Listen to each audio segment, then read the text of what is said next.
In IIT Bombay, there is a Hall of Fame, and in that Hall of Fame, there are different photographs.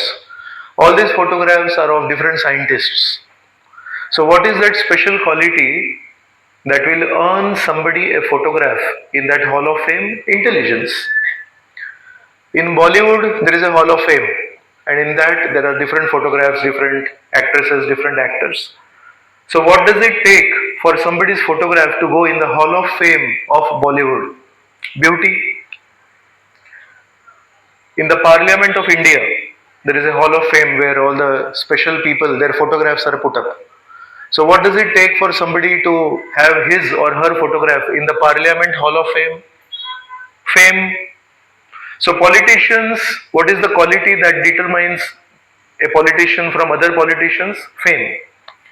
What is the quality that will determine how great an actor is or an actress is from other actors and actresses? Beauty. What will determine how a scientist is different from other scientists? Intelligence, right? There is a chamber of commerce in Pune, in Bombay. So this is a place where all the businessmen and all the industrialists, they are members of this. So in this Hall of Fame, what kind of quality will be required to have your photograph in the chamber of commerce? Money, wealth. So in IIT Bombay, there is a different Hall of Fame. In Bollywood, there is a different Hall of Fame. In the Chamber of Commerce, there is a different Hall of Fame. In the Parliament, there is a different Hall of Fame. Yes? There is also a Hall of Fame in all the gyms in Bombay and Pune. What will it take for somebody's photograph to be put in the gym Hall of Fame? Bodily strength, yes? So, if somebody is a politician, then what is the success criteria? How famous you are. If somebody wants to become an actor, then what is the success criteria? How beautiful you are. If somebody wants to become an industrialist, then what is the success criteria? How much money you have. And if somebody wants to become a member of that gym Hall of Fame, then what is the success criteria? Strength, right? So, if you want to come at one definition of success, then there are different definitions of success also. If you are talking to a politician, then he says, success is not about beauty. Success is not about intelligence. Success is not about money. Success is about how famous you are. If you are talking to Ambani, what will he say about the definition of success? How much money you have. It does not matter how much beautiful you are. If you go to Bollywood director and ask him, I want to become successful, then what is his criteria for success? Beauty. Yes? So, when we want to understand how to become successful, first we have to understand this point that different people have different definitions of success. And first we will have to define what is our definition of success. Because if we don't define our definition of success, then we may not get our success. One thing is for sure, if you come across somebody's photograph in the Bollywood Hall of Fame, but that person is not happy. If that person's photograph is in the Hall of Fame, means he is beautiful or he is not beautiful. He is beautiful. But if that person is not happy, then people will say, Arey, you are so successful but you are not happy. I think you are not successful. If somebody is very rich, but finally that person is not happy, then what people will say, oh, you are rich, so according to us you are successful. But finally you are not happy, so I don't think you are successful, right?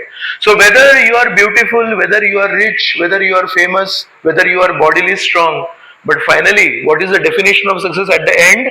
Is that person happy about it? So different people may have their own versions of happiness, but one thing is for sure, if that person is not feeling internal satisfaction, if that person is not feeling internally happy, then people say, you are not successful in life, right? So then the question is, what is the real definition of success? Is it money? No. Is it intelligence? Is it fame? Is it bodily strength? So, if you understand, one common definition of success that people come across is, at the end of it, you should be happy about it. If you are not happy, then you are not called as successful. And this happiness is something like a butterfly. Why am I comparing happiness to a butterfly? Ever came across a butterfly in your life? There was once a king, and this king was also trying to become happy. So they told him, you can get happy by earning money. He earned a lot of money, but he was not happy.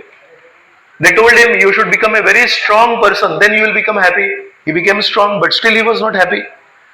He was told that you should conquer different kingdoms and then you will become famous, then you will be happy. He conquered different kingdoms, but he was not happy. So then he is wondering, what is the source of happiness? How shall I become happy? So when you don't get answers from your normal people, then you go to some sadhu, right? So then this king also went to some sadhu, and the sadhu said, you want to become happy? Yes. So he said, you go to your garden in the palace, and there must be some butterfly in the garden. Yeah, there are so many butterflies in my garden. He said, go and catch some butterfly in the garden, then you will become happy. So he said, simple thing. So he went to the garden and he started catching the butterfly. Anybody tried catching a butterfly? It's not easy. The butterfly is a very small insect, but you cannot catch it very easily. So this king went around catching butterflies, and wherever he would go, the butterfly would fly away. And in this way, after half an hour of trying to catch a butterfly, this king got completely exhausted. And when he got completely exhausted, he sat in one place. So when he sat in one place, he was so exhausted after running after that butterfly. Finally, he just became exhausted and he fell asleep for some time. So his body became cold. See, after you sweat, then the body temperature goes down, right? So in that situation, one very beautiful butterfly came on its own and sat on his hand. And when he opened his eyes, he saw that butterfly on his hand. And then he realized, for the last half an hour, for the last 45 minutes, I am running after this butterfly. And it won't come in my hands. And when I stopped, then that butterfly automatically came and sat in my hand. And then he went to that sadhu and he said, can you please tell me what is the lesson to be learned from this story? And the sadhu said, happiness is like that butterfly. The more you run after happiness, I will do this and become happy. You will not become happy. I will do this and become happy. You will not become happy. So all our life, we are running after the butterfly of happiness. And when does happiness come? Happiness comes when you stop trying to become happy and you actually try to find out what is the purpose of life. What should I do in my life? What is good in life? What is avoidable in life? What is non-avoidable in life? When you try to go deeper into these questions, then you find the source of happiness. And that's why I mentioned there are many actors and actresses who are very beautiful, but they are not happy. When they click their photographs, then people become happy by looking at them, but they themselves are not happy. I'll tell you one small story. There was one farmer, and this farmer, one day, he had a nice young boy, nice young son. So when the son was born, then people in the village, they said, very good, very good. You have such a nice young son and he will serve you. One day this boy, he went to the jungle and he did not return for 5 days. Something happened in the jungle. So then all the villagers who were initially saying, very good, they started saying, very bad, very bad. Why are they saying very bad, very bad? The son did not return. After some days, this son returned alive from the jungle. Then again all the people started saying, very good, very good. So every 2-3 days, their opinion is changing. Sometimes they're saying very good, then they're saying very bad. Now the son returned, so they're saying very good, very good. Then the king started a war with some neighboring kingdom. And the king said, I need young men in the army. So all the young boys, they have to be forcibly recruited in the army. So then all the people told this man, very bad, very bad. Why? Because now the son will have to go to fight the war. The next day when this announcement was made, this boy was riding a horse and he fell down from the horse. And because he fell down from the horse, he broke his knee. And when he broke his knee, is it good or is it bad?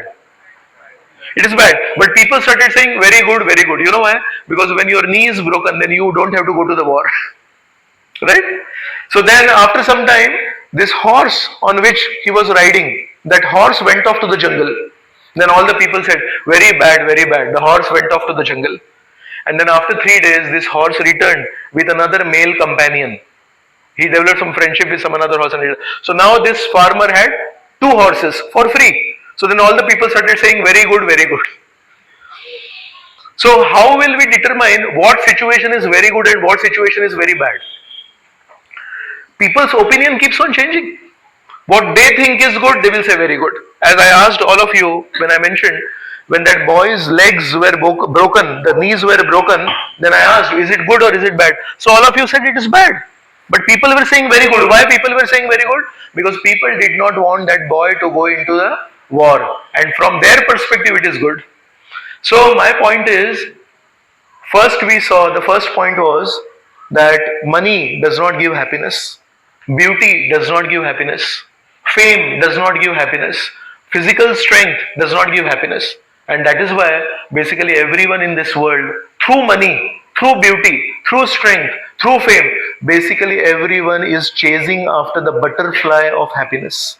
But that butterfly is not very easy to catch. And that's why we see so many people, they want to be happy, but happiness is not so easy. And the next point we saw is, because the definition of people keeps on changing, what is good and what is bad. So even if you receive something good, but if 10 people gather around you and say, very bad, then you will say, I think it is bad. Actually, it is good for you, right? So in this way, people, they make fool of us. So then we understand, actually, real success is not about accumulation of possessions or accumulation of position. Possession means something, and position means you got some big position, right? So happiness is not about possessions or position. Actually, happiness is about disposition. What does it mean, disposition? Disposition means how you look at a particular situation in life.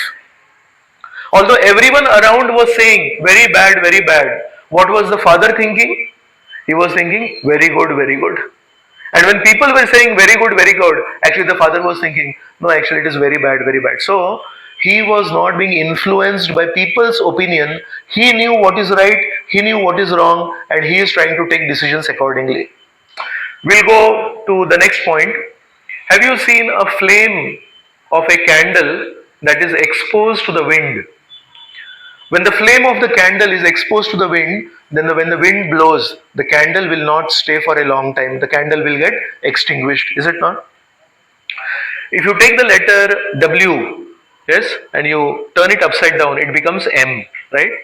So similarly, when the mind is subjected to the wind of everyone's opinion, I am comparing the wind to opinions.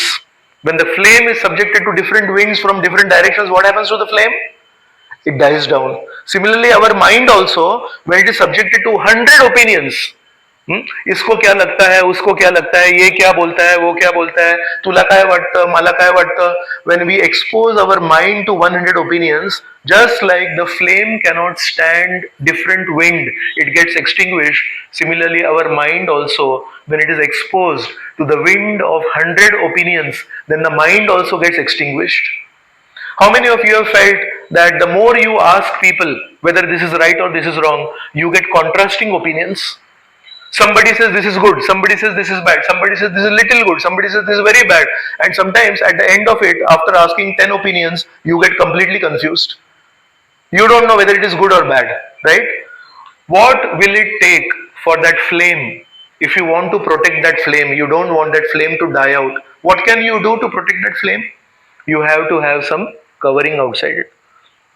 There has to be some glass casing outside it which protects the flame from the wind, is it not? Similarly, all of us, if we really want to be happy, if we really want to understand what is right and wrong, for our mind, which is exposed to the wind of different opinions, we also need a suitable casing around it. What is a suitable casing? Our intelligence. And if we are not intelligent, if we are really young boys and young girls, then at least we should know somebody who is intelligent. But if we don't have that glass casing of intelligence, then the mind flame will get extinguished by hundreds of different opinions in this world, right? So you have to be very careful how to go about it. In this air that we are breathing, is there water vapor? Yes. And that's why when you take out some cold water from the refrigerator and you put it in a glass, then what happens around the glass? There is condensation, right? And then there is water vapor there. But it's not very easy to see that water vapor. Similarly, actually, what principles I am going to speak today are from day to day life. I am not going to speak something extra. But just like it is very difficult to see the water vapor in the air, and only when you refrigerate water, then you can see the condensation of water vapor. Similarly, the points that I am going to mention, they are from day to day life and some stories from the Mahabharata and the Ramayana, and you will see you never looked at the stories in that way, right? So I am going to present 5 sutras. I am going to present 5 very short points that will help you improve the quality of your life, and hopefully that will help you become successful in life. So are you ready for these 5 points? So the point number 1, always remember, attitude is more important than talent. Can you repeat after me this first sutra? Attitude is more important than talent. I'll explain why. Actually, often those who are talented, they solve many problems in life. If you tell them the computer is not working, they can solve it. If you tell them the refrigerator is not becoming so cold, they can solve it. But often talented people can solve problems in life, but many times talented people cannot solve problems of life. What does it mean? In life, when you are having relationships with people, when you are dealing with people, that is real life, right? You interact with a laptop how many times in a day? 1 or 2 times. You interact with some machine how many times in a day? 1 or 2 times. But how many times do we interact with living human beings in a day? Hundreds of times. So, what usually happens is those who are very intelligent, those who are very talented, they often suffer from one problem. You know what that is? They often become proud. They become proud of their intelligence. They become proud of their talent. And as soon as you become proud, one thing happens. You get distanced from people. How many of you experience that when you start bragging about yourself, then your friends go away from you? And when you are very friendly, when you are helping, then friends come close to you. Anybody experience this? So that's why one problem with talented people is, as soon as you become talented, as soon as people congratulate you for your special talent, for your special intelligence, you tend to become proud. Not everyone, but mostly people become proud. And as soon as you become proud, what happens to you? You get distanced from people. When you are talented, then you feel that you are great. And because you feel you are great, you also develop a superiority complex. And when you think you are superior, do you talk in an equal way with your friends? Then you look down upon people. अरे मुझे तो 95% marks मिलते हैं, इसको तो 90% marks मिलते हैं, ये मेरे मेरे इक्वल नहीं है ये, right? Now in one exam we may have got more marks. That does not mean we are greater than that person, right? Sometimes what happens is we study a particular part of the textbook, and that is only what is asked in the exam, and then we get more marks. And then everyone thinks we have studied a lot. Actually, what we studied appeared in the exam, and that's why we got more marks. So, never ever feel that my talents and my intelligence are more important than my attitude. There will be a situation in every intelligent person's life, very intelligent, very smart, he can solve any problem. One day, one situation comes in his life when he is not able to solve that problem, and that day, what happens? He has to face his own pride in his heart. Nobody will criticize him. Why? Because he stood first in all exams. So people are thinking, "Arey, kuch galti hui rahi." But what happens? In English, there is a saying: "The bigger you are, the harder you fall." You know, if this is a glass, this is a steel thing. But if this is a glass thing, if it falls from here, will it break? But if it falls from here, then it will break. So my point is, if somebody is expecting or is feeling pride in that person's heart, then in his own mind he is becoming a superior person. अरे मैं तो बड़ा हूँ, मैं तो expert हूँ, मैं तो special हूँ. So he is in his own eyes, he is rising up. And one day when there is a mistake, One day in some exam, when he gets less marks, then what happens to this person? He falls from there. So if you fall from this situation, will you break? But when you fall from this situation, then you'll definitely break. So the problem with being talented, the problem with being proud is that if you don't have a good attitude, then you are preparing for a disaster. One day some mistake will happen and you will break down. You will think, I am the king of all exams. In all exams, I always score high marks. And how come today I got less marks? And that night you cannot sleep. So that's why I'm mentioning attitude is more important than talent. Would you like to hear more on this topic? Yes? So I'll explain. Talent is useful to deal with the world. Attitude is useful to deal with our world, the people that we have, the relationships that we have. Talent is useful for handling things. Attitude is useful for handling people. Talent molds our actions. Talent gives shape to our actions. Attitude gives shape to our reactions. How we react to a particular situation is not determined by our talent, it's determined by our attitude. Talent is like rain that is coming from the sky, and attitude is like the farm that you cultivate by accepting that rain on the ground. So, usually, our intelligence is God given, talent is God given, right? But attitude is not God given, attitude is something that we have to cultivate. We have to always see that even though I may be getting high marks in every exam, that does not mean I'm superior to people. They are all my friends. So then you ensure that you will never ever fall down and you will never ever break down. How many of you want to break down in your life? How many of you don't want to break down in your life? Can you raise your hands? So I also don't want to break down in my life, and that's why the most important thing is to always have a proper attitude. Talent is like an air pump that pumps your ego, and attitude is like a pressure meter that always keeps under check. How many of you fill air in your bicycle tires? Yes. So when you pump, the air goes in, and after some time, what do you do? After some time, what you have to do is you have to check, right? You know, when they go for a car or a bike, then they check. तो उसमें दिखता है वो metre बराबर है, तो बराबर है तो छोड़ देने का. And after that, if you fill air, then what happens? It is not good, right? So our talent is like something that pumps the air, but our attitude is like that meter which tells us, "अरे बहुत हो गया, enough हो गया." People, I have seen many people in my life. People I have seen have never loved anybody for their talent. Nobody loves anybody for talent. Yes, people may respect you for your talent. People may glorify you for your talent. But I have seen people loving people for their attitude. If you really want deep friendships in your life, you have to focus on your attitude, because people don't want to be around those people who have a nasty attitude. जो खुद को special समझता है, जो खुद को हमेशा दूसरों से ऊपर समझता है, ऐसे लोगों से दोस्ती करना कोई नहीं चाहता है. So yes, you may be surrounded by many people, but don't fall under the impression that they love you. People will love us.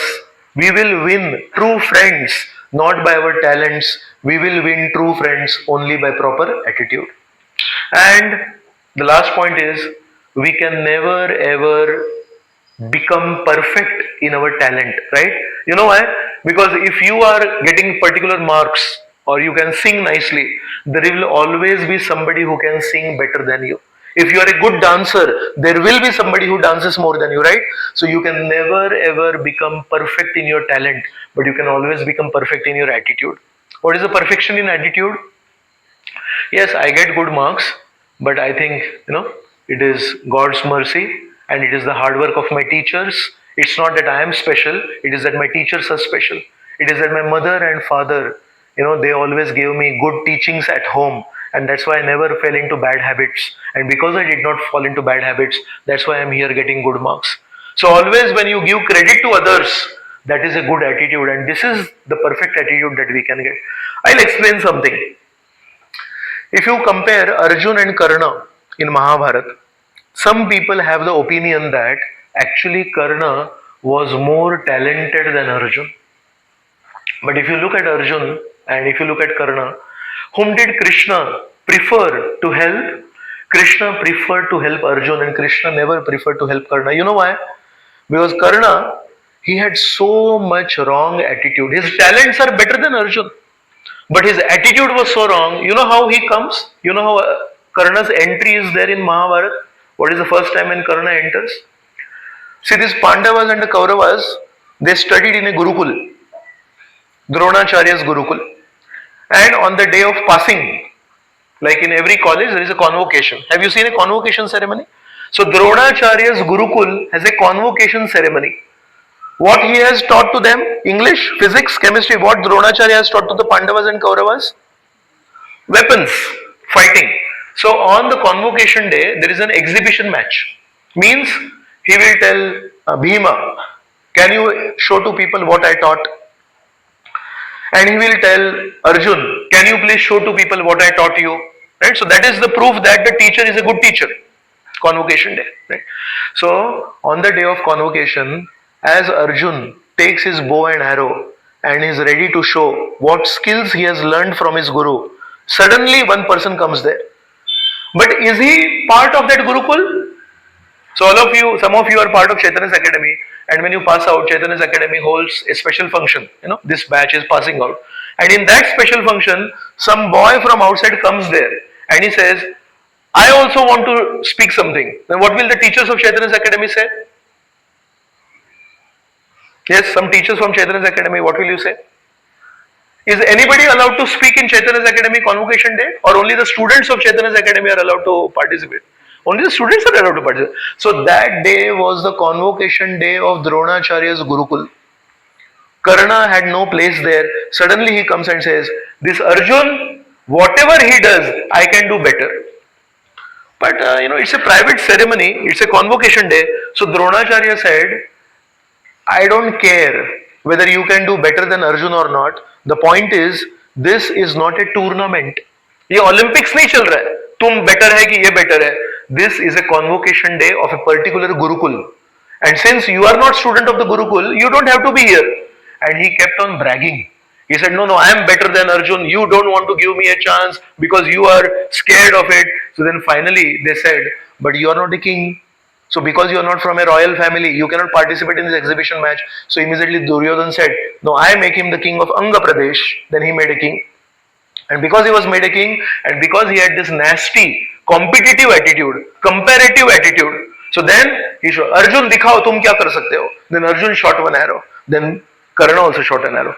Everyone in that assembly understood this Karna, he has so much envy for Arjun. And what did Arjun do for Karna? Arjun never did anything wrong for Karna. In fact, it is said, all of us have heard a story of how Karna is a very charitable person. Yes, Karna will give donation. You know what is the reason for it? See, at one point of time in his life, he understood, whatever I do against the Pandavas, I am not winning. Why? Because the Pandavas were leading a pure life. They had a lot of punya with them. They never troubled anybody. They always walked the path of dharma. So he understood, in talents, I am greater than the Pandavas.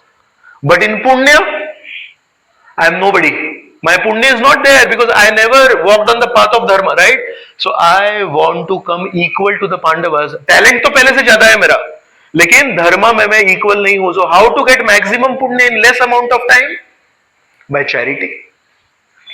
So in order to compete with the Pandavas, out of envy, Karna is saying, from today onwards, if somebody comes to me and asks for something, I will give charity. That charity was not given to become a good person. That charity was given to earn punya as early as possible, so that one day when he fights with the Pandavas, then he can kill the Pandavas. Before the Mahabharata war, Kunti understood that Karna is actually elder to Yudhishthir. Yudhishthir is the eldest son of the Pandavas, but she understood that this Karna is actually the elder brother of Yudhishthir. So you know what? She called for Karna secretly. And she said, my dear Karna, I don't know if you are aware, but you are my son. And right now you are participating in the war on the side of Kauravas. And Kauravas are fighting with the Pandavas. So if Pandavas win, then who will become the king? Yudhishthir, the eldest son. Kunti told Karna, I assure you, I promise you, because you are elder to Yudhishthir.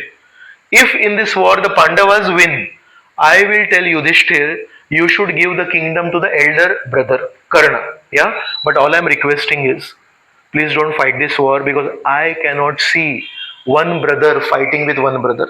भाई भाई है ना कर्ण और अर्जुन, एक ही माँ के बेटे हैं ना. तो जब माँ को पता चला कि ये भाई भाई इतने एक दूसरे को मारने के लिए कोशिश कर रहे हैं and Karna has so much envy for Arjun, mother is requesting, please don't fight this war. You just say I don't want to fight this war. And when Yudhishthir wins the war, I will tell Yudhishthir Karna should be the king. Is this a good proposal?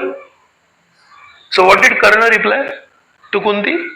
Karna said, before the war, the world is saying 5 sons are fighting the war, right? 5 Pandavas, Yudhishthir, Bhim, Arjun, Nakul and Sahadeva are fighting the war. I will assure you, after the war also, you will have 5 sons. Before the war, you have 5 sons. The world does not know that Karna is son of Kunti. So before the war, you have 5 sons. After the war also, you will have 5 sons. You know what it means? What does it mean? It means I have decided to kill Arjun and you cannot stop me from killing Arjun.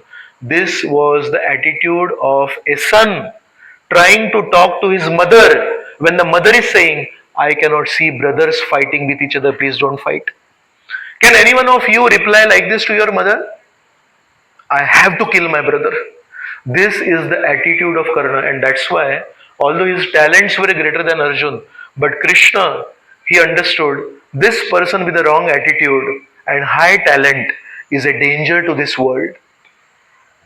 I'll ask you one question. In 1991, there were 2 towers in Manhattan, America, New York. And those 2 towers were hit by a plane. And those 2 towers were destroyed. It is called 9/11. Right? 11th of September it happened. So, the people who drove, who flew their airplanes into that tower, were the illiterate people. Actually, one of them was a PhD. And they were highly educated people. So as far as intelligence goes, high intelligence. As far as the talent goes, they know how to drive an airplane. But what about the attitude? The attitude was a terrorist attitude. How many people died in those crash? Thousands of people died. But this is the result when somebody has high talent and a wrong attitude. And that's why Lord Krishna, he did not prefer to help Karna. In fact, what happened at the end? Karna was on the ground. And then Arjun is having his bow and arrow. And Krishna said, you need to kill Karna right now. And Arjun is saying, but this is not the right way to kill somebody because he is not having his weapons. And then Krishna reminded, do you know who gave the wrong idea of removing the clothes of Draupadi? It is Karna who gave that idea. Do you know who killed Abhimanyu from behind? 16-year-old boy was killed by Karna. And you are saying that you will not kill that Karna? And then because Krishna told him to kill, what is the fault of Karna? Is it talent or is it attitude? Attitude. And what is the plus point of Arjun? Talent or attitude? So think about it. If you want to receive blessings of God, if you want to receive divine help, the person opposite you may be bigger than you in talent, but our plus point is in having the right attitude. Till now, in the history of this world, anybody who had right attitude, anybody who had the proper attitude, God has always protected them. And that's why I am mentioning this, that actually attitude is more important than talent.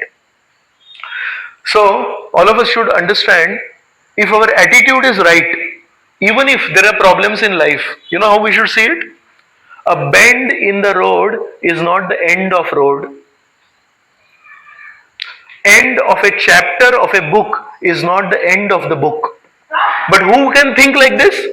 Only when you have the right attitude. Right? So people with the improper attitude, they think end of the chapter is end of the book and they feel abhi to sab khatam ho gaya, abhi kya karna hai. But no, people with the right attitude, they keep going. Somebody with the right attitude, even if things are not going as per his wish, You know what he thinks? He remembers an orchestra. In an orchestra, there is a conductor, and this conductor is indicating like this. And how many musicians are there? Sometimes in complex orchestras, there are 200 musicians. And all these 200 musicians are highly skilled. Somebody is playing the drum, somebody is playing the trumpet, somebody is playing tabla, somebody is playing the violin. There are different instruments being played by very highly skilled musicians. But which musician gets to play at what time? Is it determined by the musician or is it determined by the conductor? Conductor. So very important point. So now imagine there is one highly skilled and highly talented musician who's sitting there, but he does not have the right attitude. Then what happens? If he does not have the right attitude, he wants to play the instrument when he thinks he wants to play the instrument, right? But he does not have the right attitude. But somebody with the right attitude, what does he say? He say, it does not matter when I want to play the particular instrument. Who will determine? The conductor will determine. So the conductor indicates, now you play. Then they play the drums. They say, now you play the drum. Then after the drums, the trumpet starts playing. Then he say, now you play the violin. If all these musicians, they keep quiet till the conductor tells them to play and they cooperate with the conductor, what happens to that orchestra? Will it be a good music or will it be bad music? Right? And what if one particular musician there feels, अरे conductor को क्या समझता है? I know how to play. I have high talent. I have high intelligence. And he does not have the right attitude. What will he do with his instrument? He will play it at the wrong time. And when he plays at the wrong time, what happens to the music? It gets spoiled. Right? So, when we have the right attitude in life, even if some things are going wrong in life, you know what we look at it? We say, the conductor is above there. And the conductor right now wants me to keep quiet. I was getting agitated. I said, no, I want to play, I want to play. But who determines? For a good orchestra, for a successful orchestra, the musician determines or the conductor determines? Conductor determines. If we have the right attitude, when things go wrong in our life, we just look at the conductor and say, he wants me to keep quiet. And if I cooperate with the conductor, the final outcome of that whole musical show will be very good. Don't have to worry. And at the right indication, at the right signal, when the conductor above will tell us, now you can play, then we can start playing, right? So we should all be like Arjun. He has good talent. He has good intelligence. But the plus point of Arjun is not his talent. The plus point of Arjun is his attitude. When Krishna told him, don't fight, Arjun said, no, I'll not fight. He did not argue. And when Krishna said, shoot right now, then he said, okay, if you are telling me to shoot, I'll shoot, right? So in this way, when all of us understand the value of talent and the value of attitude, and we understand attitude is more important than talent, then in our life, we always, even if we are facing difficulties, we don't become disturbed by it. Why? Because we look at the overall orchestra of life and we understand everyone gets a chance to play their instruments. We don't have to hurry up. Okay? So we'll go ahead. I'll tell you one short incident to remember this orchestra example. In Ramayana, Lord Vishnu appears as Lord Ramchandra. And who is the most closest assistant of Lord Ramchandra in Ramayana? Hanumanji. In fact, if you look at the Ramayana, so many amazing things are done by Hanumanji, right? The same Lord Ramchandra, when he comes next time, he comes as Lord Krishna, right? This time, again Hanumanji comes. When Mahabharat war was going to happen, Hanumanji came there and he said, my dear Lord Ram, who has now appeared as Lord Krishna, last time I helped you in many ways. So this war also I want to help you. Do you have any seva for me? You know what Lord Krishna told him? He said, this time I don't want to play your instrument. This time I want Arjun to become famous. So then Hanuman said, no, I need to do some seva, give me some seva. So then Krishna said, okay, do one thing. On Arjuna's chariot, there is a flag and you stay on that flag. So one of the names of Arjun in the Mahabharata is Kapidhvaja. Kapi means monkey and Kapidhvaj means Arjuna's chariot, the flag had a monkey on the flag. So what Hanuman did? Hanuman could have said, Arey, I am you such a big person, I have so much talents, and I have the right attitude also. I am always humble also. So this war, I again want to be the hero of your mission. But Krishna said, last war you were the hero. This time I don't want you to be the hero. This time I want somebody else to be the hero. So what does a arrogant person say at that time? No, how can Arjun be the hero of this war? Again, I want to be the hero of this war. But Hanumanji is not like that. Hanumanji is like that player of that orchestra. He says, जब मुझे बताया conductor ने तब मैंने वो रामायण में बहुत कुछ किया. अभी मुझे वही कंडक्टर बोल रहा है कुछ मत करो चुप बैठे रहो तुम. So then I'll go on the flag. So this is how our good attitude will attract God's grace in our life. Alright? So we'll go to the second point. The second point is we feel we should be online for greater connectivity. But actually I am going to present something which will tell you that if we go offline, then we can have greater connectivity. How? I'll explain. Actually, now I've seen, when somebody goes to some hotel or somebody is traveling, then the first question they ask is not about food. The first question they ask is not about water. The first question they ask is about, अरे इधर fast speed internet है कि नहीं? So it is as if now human beings, they no longer require water. They no longer require food. It is as if the fundamental needs of a human being has now transformed into 5G internet. So in English there is a word called FOMO. Heard about this FOMO? FOMO means fear of missing out. Everyone is on Facebook, everyone is on Instagram, everyone is on social media, and if I am not there, maybe I am missing out something in my life. This is called FOMO. But actually, I am going to mention to you, there is this book, a very famous book. This book is called The Anxious Generation. It's a prize-winning book. So one psychologist, he has done research of young boys and young girls who are spending too much time on the internet. And he has come out with 4 effects that happen because of spending too much time on, especially social media. First thing he says is social distancing. Social distancing means people, because they are interacting with gadgets, how do I switch on my phone? How to switch on this phone? There's a button, right? You switch on this button. How to switch off this phone? Press that button. How to, start Bluetooth on this phone? There's a button, drop down menu, you do it. Bluetooth, right? Everything is at the touch of a button. What unfortunately happens is when you get used to this button culture, how to switch on this light? There's this button. How to switch off this light? Now I'll ask you something. In the morning time, 6:30, when the light of the earth planet is switched off, does it happen like this switch? How long does it take for the light of the earth planet to switch on? At least 10 to 15 minutes. And in the evening, when the light is switched off, when sunset happens, how much time does it take for a sunset? 10 to 15 minutes. Actually, if you look at nature, the light is switched on over a period of 10 minutes, slowly. In nature, have you seen a bird, kali, becoming a full flower? Have you seen it? You know how much time it takes? It at least takes 5 to 10 minutes. That bird slowly opens up, right? Now, man, because he needs greater speed, so he wants everything to happen at the touch of a button. And that's why all the creation of man is very fast. But if you look at creation of God, then it is slow and steady. Now one ill effect is when we start spending too much time with gadgets, then unconsciously, unknowingly, we get used to this button culture. And then when we are interacting with people, we think, I want to become friends with him. So I just go to him and say, तेरा button किधर है? इधर है क्या? पीछे है क्या? Friendship का बटन है क्या कुछ?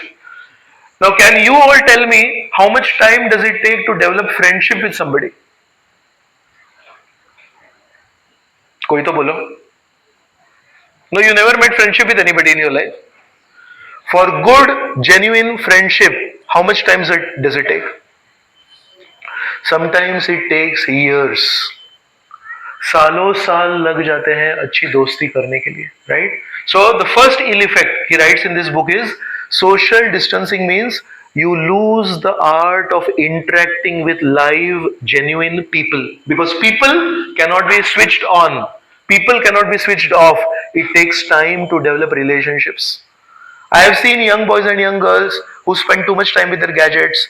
They cannot relate to pets, because a dog and a cat is also a live person. You have to take, you can't just go to a dog and pull it close, it won't come close to you.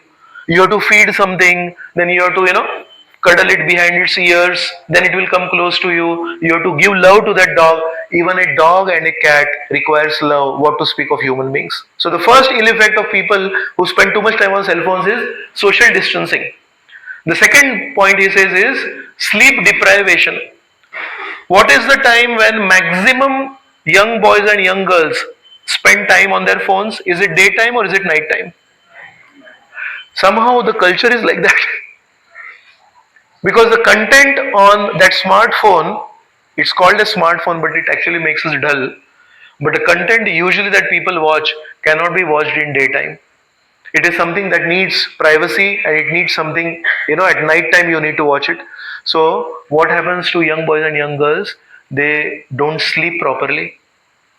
The third ill effect of this sleep deprivation, social distancing, is attention fragmentation. Attention fragmentation means young boys and girls who spend too much time on the internet, they can no longer focus on somebody talking for more than 5 to 6 minutes. That is the maximum span of their attention. More than 5 6 minutes, they have to have a break. So sometimes when I'm traveling, I look at young boys and girls, and they're talking to their mother or father, and every 3 minutes, every 4 minutes, they will take their phone and just check if there is some important message from PM Modi, right? And then if there is no message, then again they'll put it down. Then again they'll talk, and then again they'll pick it. How have you seen this? Every 2 minutes, 3 minutes, you need to unlock your phone as if you are a very, very important person. So, attention fragmentation, the sad story of attention fragmentation is in your studies, you can't focus. When you're sitting for lectures, you can't focus. Think about it. Actually, when we are young, our brain is still wiring itself. The neurons inside our brain, they can be compared to wires connected to each other. See, at the age of 22, 23, 24, the wiring is more or less done. And after that, even if you get into wrong habits, it does not harm you so much. But 21, 22 is like the upper limit. And basically from 9, 10 to 21, 22, that is the time when our brain is being formed. At that time, if we get into this smartphone culture, then our brain is not sufficiently developed. The neurons and all the connections are not being made sufficiently properly. Can you imagine what great situation, what a great crisis that we are leading into if we don't control our bad habits at the right age? And the fourth bad quality of somebody who gets too much time into smartphones is it's almost like an addiction. What happens to somebody who is addicted to smoking and he does not get to smoke? What happens to this person? He becomes restless. He becomes violent. Sometimes in society you will come across somebody who is addicted to drinking alcohol, sharab, and that person is not given alcohol. You know what happens to that person? He starts speaking bad words. He starts hitting people. He becomes violent. He cannot control himself. Believe you me, cell phone usage can sometimes lead to addiction. Just 3 weeks back, there was a news article in the Times of India. A 10-year-old boy, he was getting addicted to his cell phone and his mother took away the cell phone from him. You know what he did? Mother ne to le liya, and mother is cooking in the kitchen. This 10-year-old boy, he had access to a cricket bat. He took his cricket bat, he went behind his mother and hit his mother on the skull behind. You know what happened to the mother? The mother left. Mother died. Now that boy did not want to kill the mother. You understood the point? See that prefrontal cortex बोलते हैं इसको. The front part of the brain, na? This is that part of the brain that evaluates the future consequences of your decisions today. Today, if I do this, what is the future consequence? These decisions are taken in the prefrontal cortex. And this prefrontal cortex is developed fully at the age of 21. So at the age of 10, is it developed? No. So that's why you see small kids, na, they don't understand what, if I do this now, what will be the effect of that? The small kids don't know. And that's why, all these cigarette companies and all the liquor companies and all the fashion companies, whom do they show in their advertisements? It's always young boys and young girls. You know why? Because they don't have that ability to understand the consequences of their decisions. So this boy, actually he did not understand, if I hit my mother with a cricket bat, here she is going to die. And if my mother dies, who's going to love me for the rest of my life? So who got, who landed in a difficult situation? Is it the mother or is it the child? The child. But who caused the situation? The child. And you know why? Because all the mother did was, the mother took away the cell phone. I'll tell you a real story. Do you want to hear a real story? Something in my life. One time we were going for distributing Bhagavad Gita. In the month of December we distribute that. So from Baramati we were going to Bhigwan. There's a town called Bhigwan, right? So there, when we were returning back in the evening, there was one young boy who was saying, "Lift milegi kya? Baramati jane ki." It was evening time and I think buses were not there. So that boy sat in the car. And in the car there was somebody with me. So he said, "Kahan ja rahe hai?" And started talking. That boy from Bhigwan, you know what he told? His younger brother, he is in school and he told his father, "I want an iPhone." So his father told him, "Beta, we don't have so much money to purchase an iPhone, so I cannot give you an iPhone." That small, school student went to this brother who was working in a job in IT industry.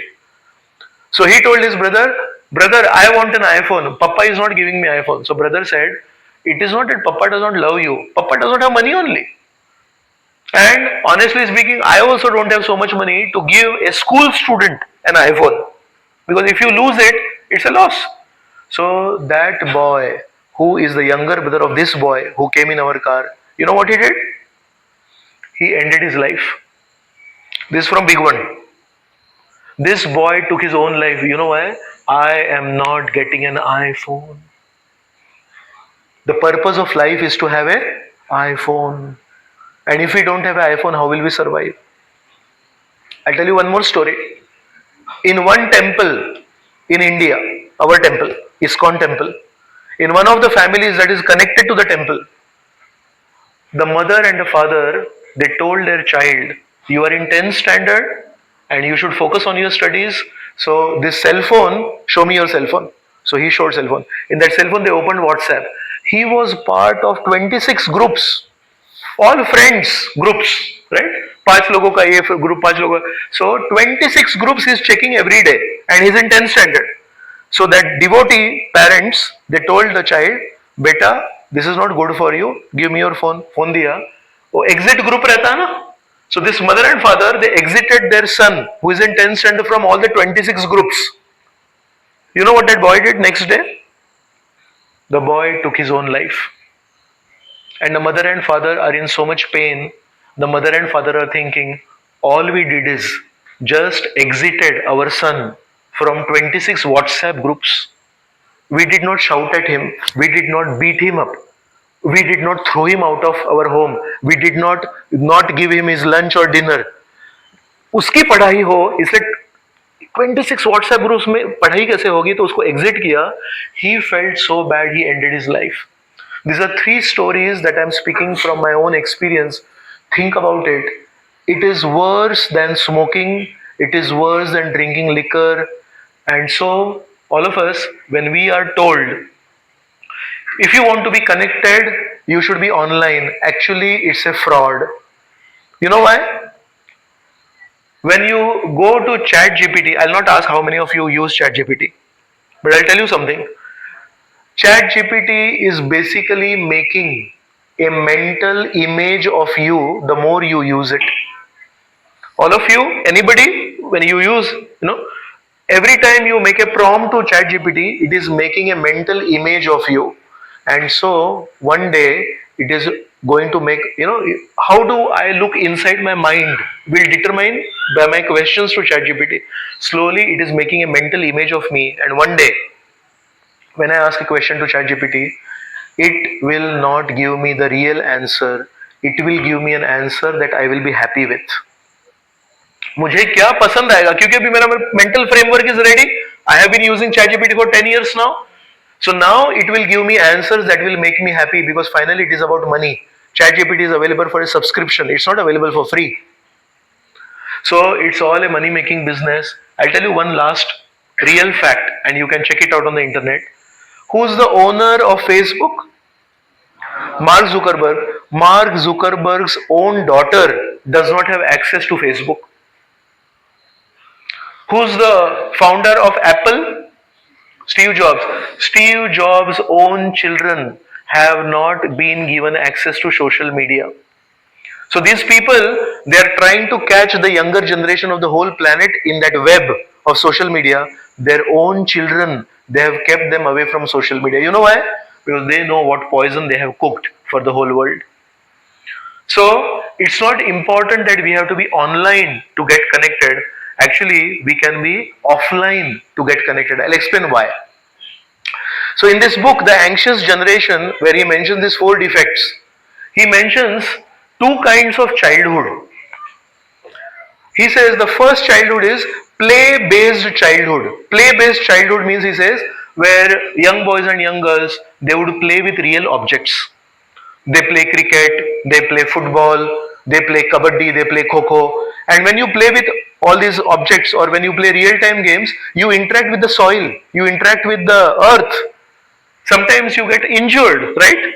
You slip, you get hurt. So sometimes there is a wound here. And that's how the body becomes strong.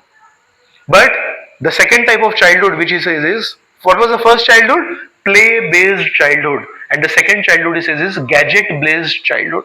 In gadget-based childhood, do you get hurt? Do you get a bruise? Do you get an injury? Is there a risk of slipping from a tree when you are climbing the tree? At least when you are having a play-based childhood and somebody says, "Chal, मैं देखता हूँ, तू ये पेड़ पे चढ़ सकता है क्या?" When you first time try to climb the tree, there is anticipation in the heart, there is fear in the heart, right? Actually, it is part of the growing process. How do you become a full adult? By going through the pains, by going through the bruises, by going through injuries, by going through that fear factor. Oh, if I climb the tree, what will happen if I slip?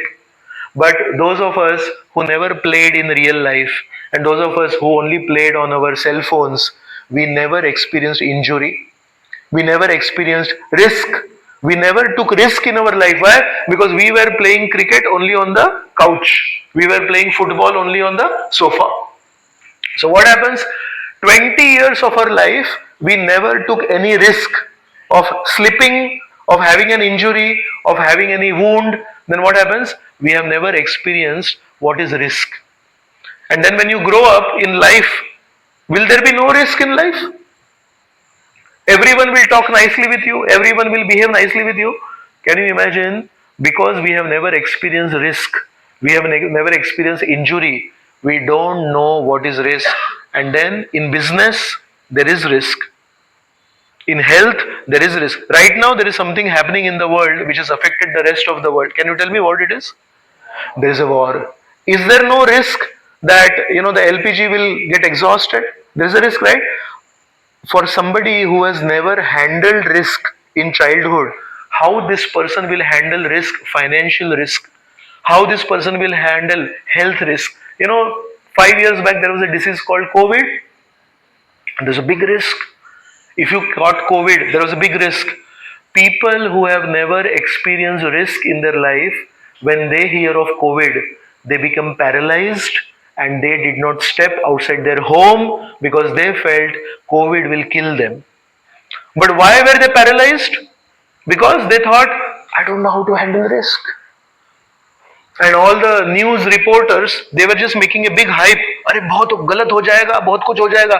These people for 6 months, they did not step outside their homes. They became impractical.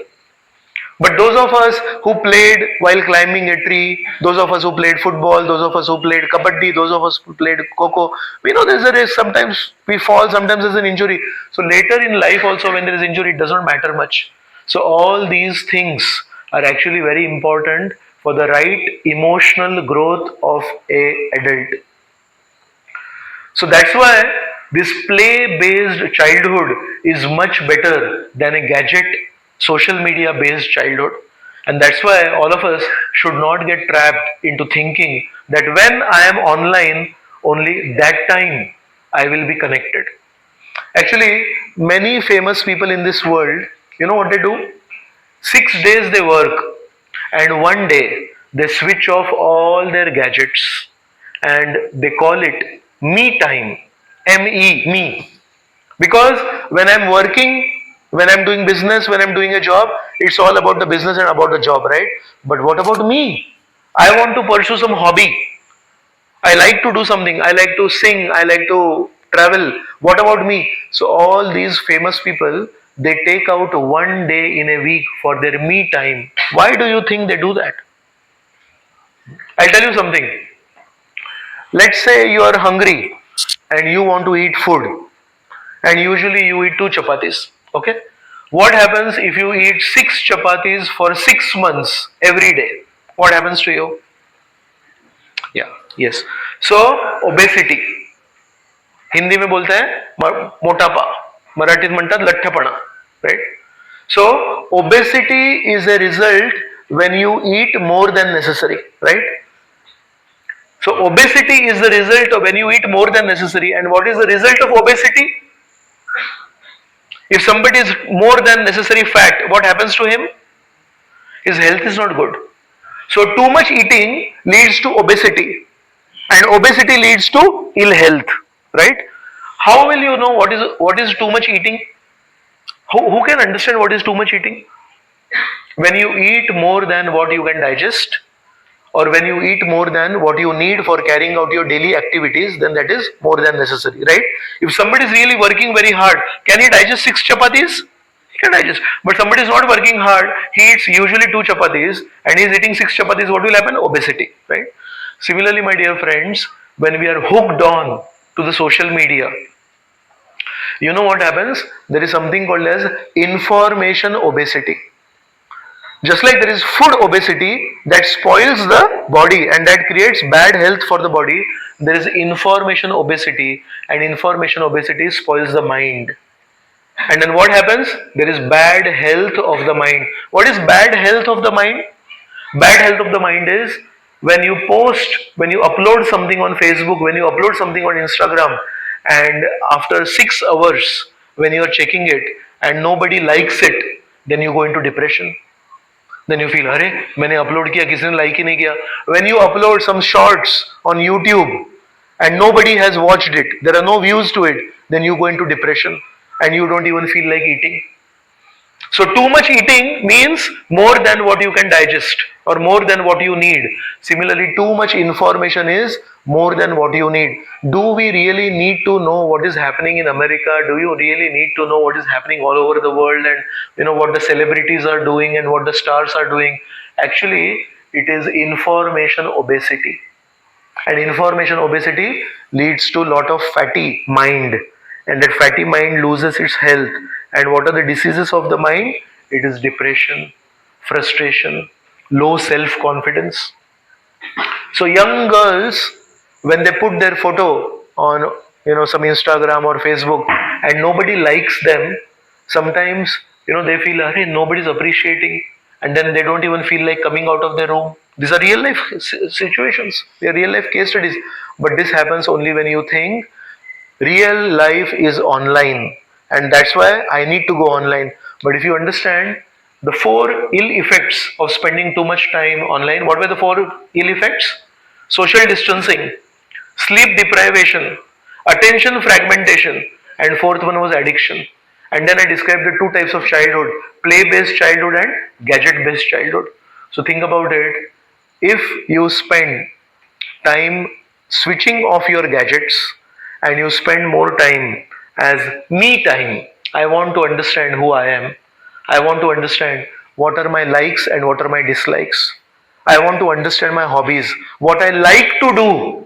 I want to spend time doing that. Why? Because when we do what we like to do, then we feel happy, is it not? But whole day we are doing something else only, then we will not be happy. So that's why many people in this world, in their me time, you know what they do? They go alone somewhere in the forest and they will do meditation. The whole week, 6 days of the week, they are giving out, right? Lot of energy goes out. Intelligence is being used for serving somebody else, the boss in the office, or sometimes the teacher in the school or teacher in the college. But one day, they don't spend their energy outside, they try to gather energy inside. What happens if you just have a well of water from where water is being taken throughout the week? Monday ho ya Sunday ho, water is being taken out of the well. What will happen to the well? It will become dry. But as much water is going out of the well, there should be some source of water that goes inside the well, otherwise that well will become dry, is it not? And many times in villages, this is what happens, that once there is a well with water, then everyone wants to take water from the well and nobody thinks about replenishing the water level in the well. Similarly, my dear friends, 6 days of the week, we are just busy doing things. So all the energy from the body, all the energy from the mind is being lost. One day of the week, we have to invest in ourselves. Similarly, those who are really smart, they don't even wait for one day of the week. You know what they do? Every day on a regular basis, they sit alone. They switch off their cell phone and they spend quality time, their me time. So meditation is something that looks like a waste of time. अरे इतने समय में कुछ पढ़ाई कर लूंगा. But as I mentioned to you, ज्या विहिरीतून पाणी नेहमी निघत जातं आणि ज्या विहिरीमध्ये पाणी आपण यायला त्याला वेळ देत नाही, ती विहीर लवकरात लवकर कोरडी होणार. So all of us, we should spend time at least 15 to 20 minutes on a daily basis. Just close your eyes. Switch off your cell phone, switch off all your phones, don't talk to anybody. Tell them, I need to fill the well of my mind, and then only I can function properly. And at least you should close your eyes, and in the initial days, at least you should try, oh, try this out. Just in silence chant this Om. It is such a simple sound, but it can really energize you. And if you want something better than that, then all of us in our own lives, we chant this Hare Krishna mantra. Om is an indirect way to call to the same Lord. And that same Lord has a very beautiful name called Krishna. So every day in my own life, I do at least 2 hours of meditation. And when I have started, I was feeling, will it not lessen or lower my productivity? But I have realized, if you sharpen the knife every day, then the knife keeps on cutting. But if you don't have time to sharpen that knife, then the knife will stop cutting. So the me time is very important, and that's why if you really want to connect, it is not online. If you really want to connect, the connection happens when you switch off online and you switch on offline. Okay, so that was the second sutra. So are we going steady? Should we go ahead or should we stop here? Okay, we'll stop here. We'll go ahead. How many of you feel we should stop here? Okay, how many of you feel we should go ahead? So at least we'll take one more sutra. I had 5 sutras. We completed 2. What was the first sutra? Attitude matters more than talent. And what was the second sutra? To connect, we don't have to go online. Actually, to connect, we should go offline. Right? Now we'll go to the third sutra. The third sutra is, kindly repeat after me. You are not what others think you are. You are not what others think you are. In simple terms, what it means? It means people keep passing comments on us.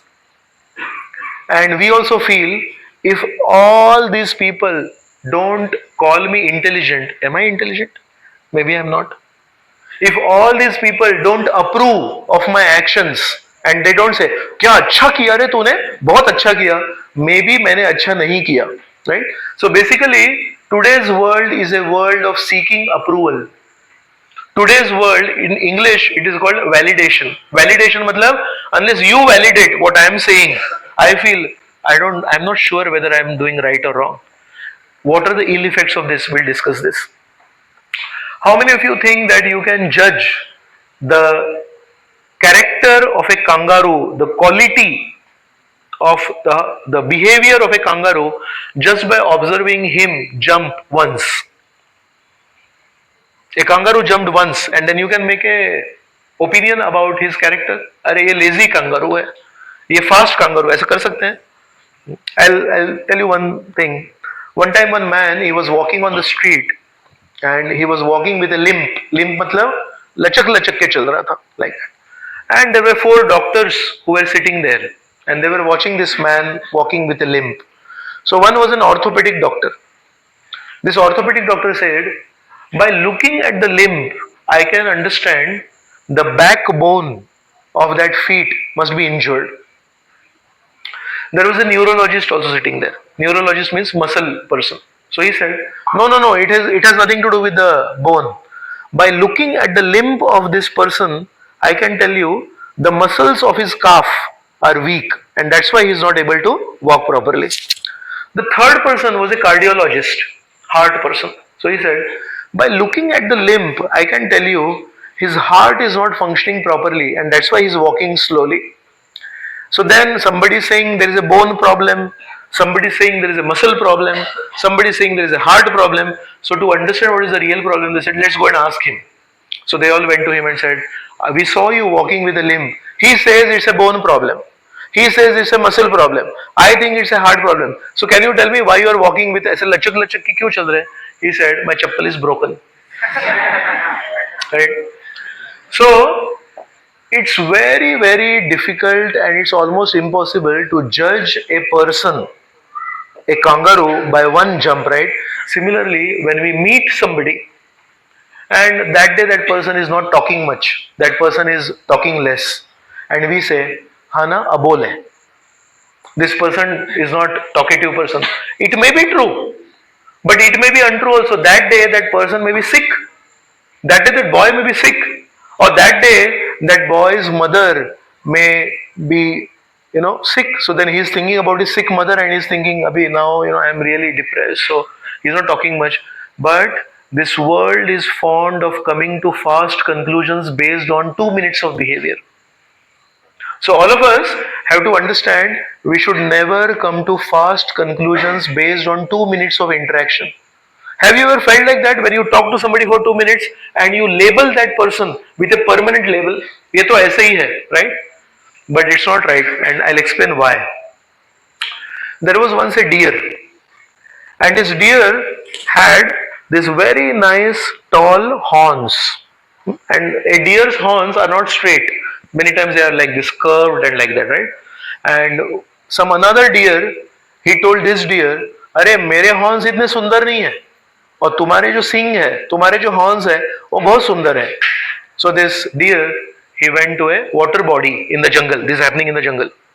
And in that water body, he is looking at the reflection. And in that reflection, he can see his horns, right? And then he's looking at his horns like this. He's looking at the horns like this. And they're saying, wow, I have really beautiful horns. And why are these horns beautiful? Because my friend told me I have beautiful horns. So friend ने तो बोला तो सच्चाई होनी चाहिए, right? And then he was looking at his horns and he was admiring his horns and then he was very happy. And then as he was going more and more to look at the reflection, he happened to look at his legs. How are the legs of a deer? They are very thin. So the deer started thinking, just look at it. My horns are so beautiful, but my legs are very thin. I wish my legs were also thick like the tiger's legs. My legs were also thick like the lion's legs. And then I would have looked very beautiful. ये देखो इतना मेरा सुंदर सुंदर सिंग है और मेरे पैर ऐसे लकड़ी की तरह सीधे सीधे हैं. तो क्या फायदा हुआ? I am not beautiful. Nobody congratulated for my legs. Everyone congratulates me for my horns. What is the use of these legs? They are not beautiful. He started thinking like this. Now suddenly what happened is there was a signal from other deers. The deer, they stay in a group, and whenever there is a predator like a lion or a tiger, they pass a signal amongst themselves. So there was a signal. Maybe there is a lion, maybe there is a tiger. And what do you do when you are a deer and there is a lion or a tiger nearby? What do you do? Start run. And this deer started running fast, start running. And as he was running, because the lion may come from behind, he is not looking anywhere. He is just running fast, fast, fast, fast, fast. And as he is running, suddenly he stopped and is trying to run, but he is not able to run. What happened? His horns got stuck up in a tree. That tree was a very low lying tree, and the branches and the leaves and they were there, and the tall horns, they got stuck up there, and he's trying to move and the horns are stuck up and he's not able to move. And at that time he looked behind. He was not able to see any lion or a tiger, but then he understood, I was 2 minutes back thinking these horns are very special because everyone is appreciating these horns, and his legs, nobody appreciates these legs are so thin. But when it came to saving my life, what happened? Actually, the reverse happened. If the tiger would have come back, then the horns would be responsible for the death of the deer, and the legs were responsible for the life of the deer. The legs were taking the deer away from the tiger. And then he understood, actually, what is good for me should not depend on public opinion. Actually, I should have more pride on my legs, because जिंदा रहने के लिए ये सिंग जरूरी नहीं है, लेकिन जिंदा रहने के लिए हमेशा आज तक ये पैरों ने मुझे हेल्प किया है.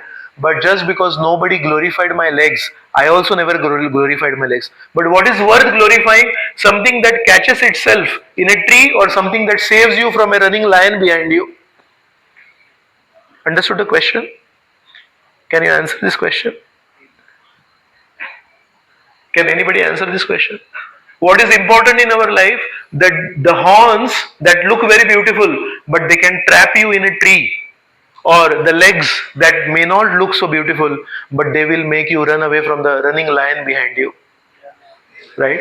So it does not matter what people speak about us. What matters is we should be intelligent enough to understand what is important in my life. So the more we base our opinions on others' approval, the more we base our opinion on others' validation, mostly what will happen is we will be caught in a situation where we'll keep on thinking something is very good for us, but that may not be good for us. So we have to be very careful. We'll again go to Karna. Karna, he wanted to learn how to kill Arjun. So who was the best teacher? He found out the best teacher is Parshuram. Okay? And he went to Parshuram. Can you please teach me? So Parshuram, he asked him, are you a Kshatriya? Because Parshuram's father was killed by King Kartavirya Arjun. And so Parshuram, because his father Jamadagni Rishi was killed by a Kshatriya king, he had taken a vow that I will kill all Kshatriyas and I will never teach any Kshatriya. So Karna, he went there and he said, I want to learn how to fight with a bow and arrow from you. And Parshuram said, yes, I will teach you, but you first tell me, are you a Kshatriya? And Karna is a Kshatriya. But if Karna tells him, I am a Kshatriya, then he cannot learn from Parshuram. So he lied to Parshuram. He said, I am not a Kshatriya, I am a Brahman. So Parshuram said, okay, no problem. Then he taught him. Then one day, Parshuram kept his face on the lap of Karna. He wanted to take some rest. That time an insect came, and his insect started eating the lap of Karna, and blood started flowing. And because Parshuram's face was on the lap of Karna, that hot blood from the lap of Karna, it touched the cheeks of Parshuram. And Parshuram said, hey, this blood, this is hot blood, where is it coming from? It's coming from the lap of Karna. And then he saw there was a big hole in the lap of Karna. So Parshuram said, a Brahman cannot tolerate this kind of bodily wound. एक क्षत्रिय knows how to tolerate. तो क्षत्रिय is engaged in warfare. उसको बचपन से training मिलता है. यहाँ पे cut हो गया, he cannot cry. But a Brahman never fights a war. So did you lie to me? You are not a Brahman, you are a Kshatriya. So then Karna, he had to accept the truth. Then Karna said, sorry, actually I wanted to learn from you and that's why I spoke a lie that I'm a Brahman. Actually I'm a Kshatriya. Parshuram said, whatever I taught you, actually you are the greatest warrior because I taught you. But because you lied to your Guru, I curse you at the moment when you need this Vidya the most. That is the moment when you will forget your Vidya. Because you spoke a lie to your Guru, everything I have taught you, you will remember till the point it is the most urgent need to save your life. So, this fact that his own Guru cursed Karna was known to everyone. So, now we fast forward to the Mahabharat war. When Mahabharat war was supposed to be started, the commander in chief on the Kaurava side was Bhishma Pitama. He is the greatest. So then they are asking Bhishma Pitama, who should be in the front in the army fighting and who should be back? You are the greatest, so you tell us. So then Bhishma Pitama started glorifying all the warriors on the Kaurava side. He said, he is such a great warrior, he should be in the front. He is such a great warrior, he should be in the front. And in this way, Karna was also standing there. And he said, this Karna, he is Ardharathi. Ardharathi means it is the opposite of Maharathi. Rathi means he can fight with one person on the chariot. एक रथ के साथ वो लड़ सकता है. Maharathi means he can fight with 1,000 people on chariots. And opposite of that, Maharathi is Ardharathi. So Bhishma said, and this Karna, he is Ardharathi, so he cannot be in the front. So then Karna said, Arey, I know how to fight. I am a highly talented person. Why you are saying like that? He said, because you are that person who does not have the proper attitude. You lied to your own Guru. And your Guru said, when you need this Vidya the most, that is the time when you will forget. So I cannot give you permission to be in the front, because if you are in the front, then our army will lose. So you are Ardharathi. So Karna, because his evaluation of himself is like the deer. What was the fault of the deer? The deer does not have a clear understanding of his own strengths. The deer feels, my horns are good. Why his horns are good? Because everyone else is saying the horns are good. So Karna is thinking, I am an Ardharathi because Bhishma Pitama said Ardharathi, and he became depressed and he became frustrated.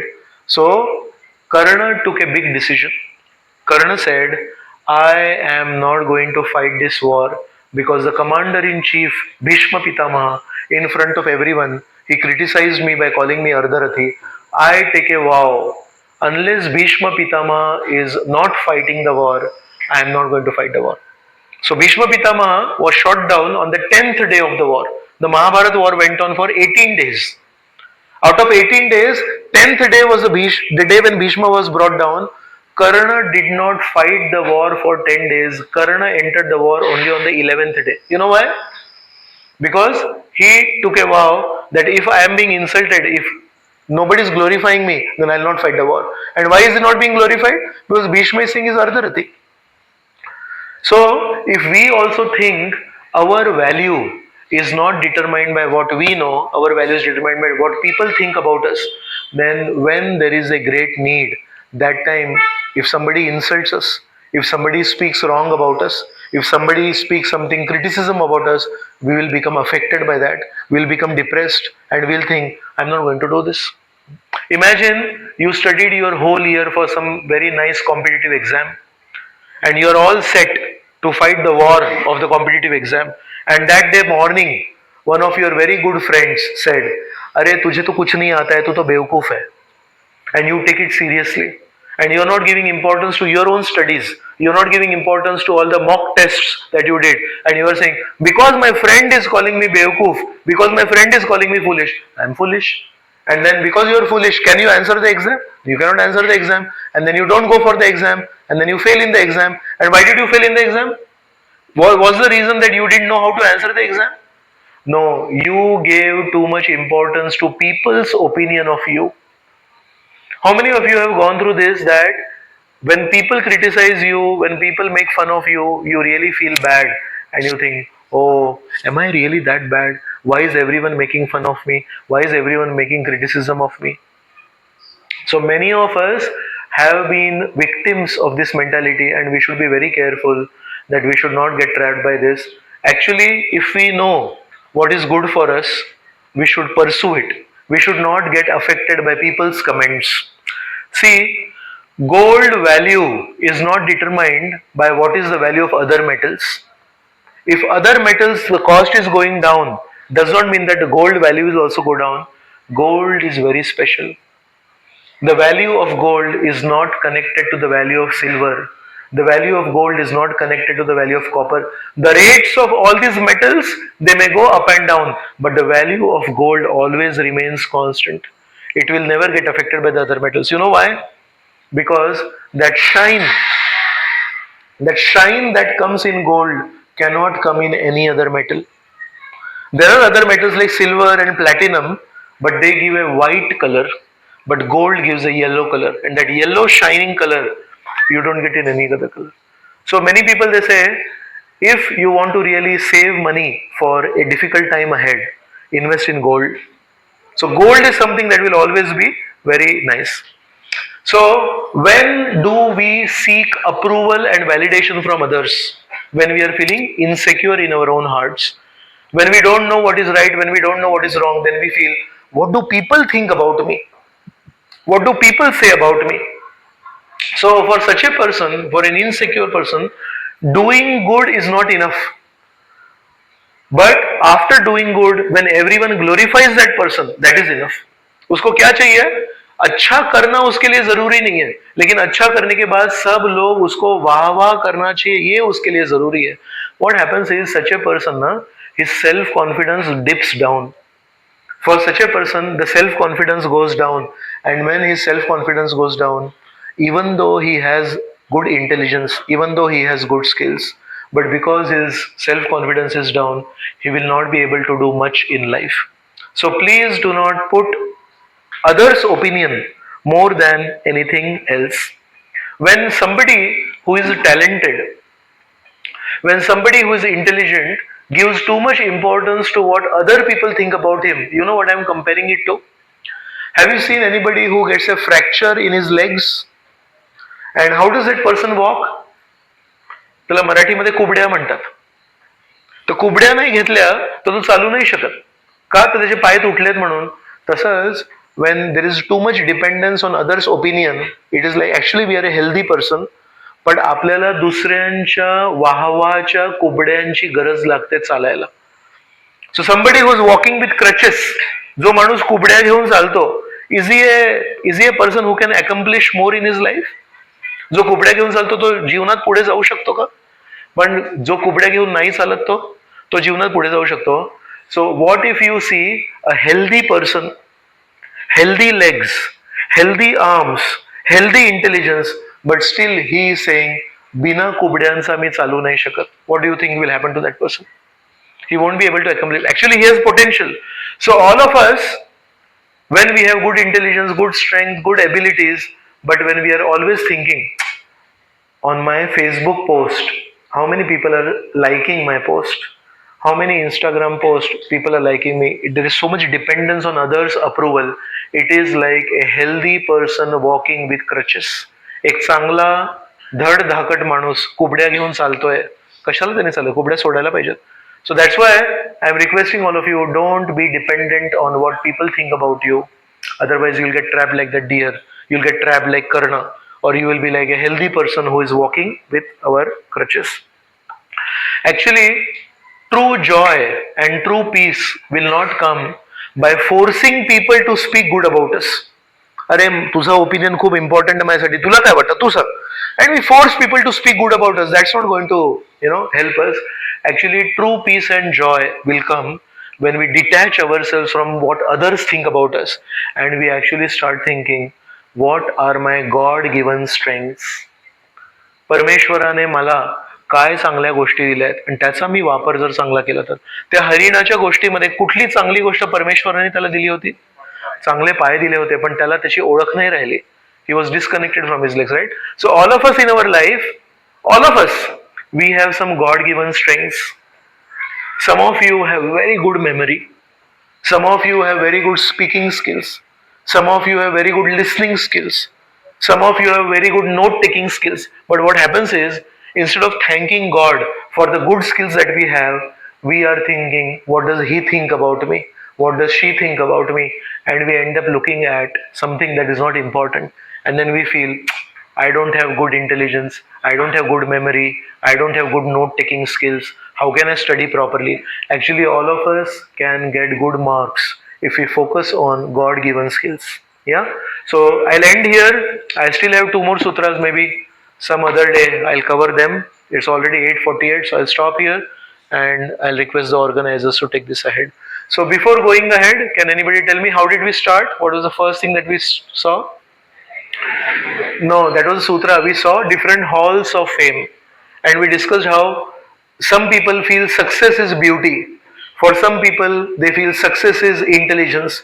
Some people feel success is money. Some people feel success is bodily strength. But sometimes, even if somebody is beautiful, they are not happy. Somebody is wealthy, but they are not happy. So, what is the true success? It is happiness. And then we saw happiness also keeps on changing. And then we saw that story of that young boy and that man. Sometimes the villagers said, very good, very good. And sometimes the villagers said, very bad, very bad. There was no fixed opinion, right? So happiness keeps on changing. So we have to come up with some standard definition of success and some standard definition of happiness. And then we discussed how actually water vapor is everywhere. But it takes some special process to catch that water vapor. Similarly, when we contemplate, then we can understand some lessons from the Mahabharata stories and we can understand some lessons from the Ramayana stories. And then we saw how when the flame is subjected to wind from different direction, then the flame cannot sustain for a long time.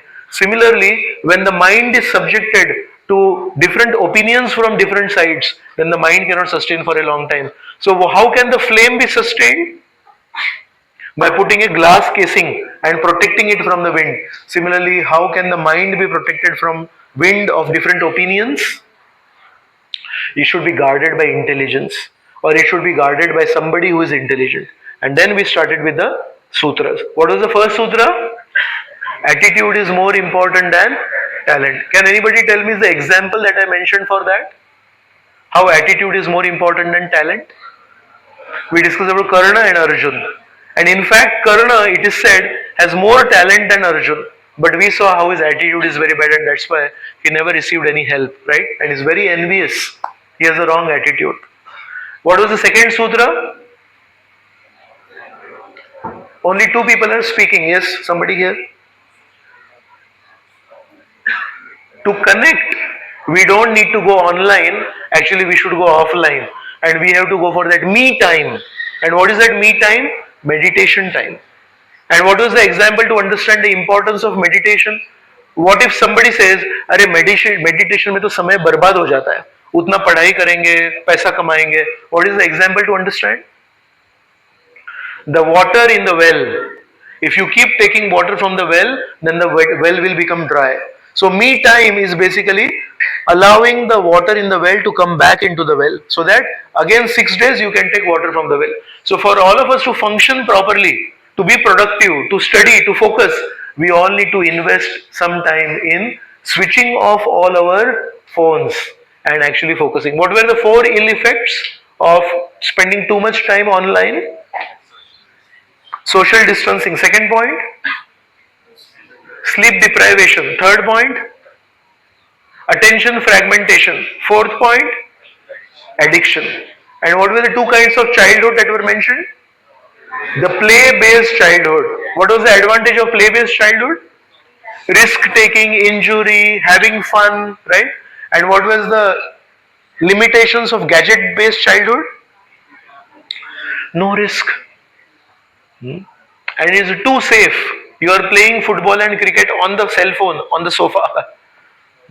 And then there are many ill effects because of that, right? And what was the third sutra?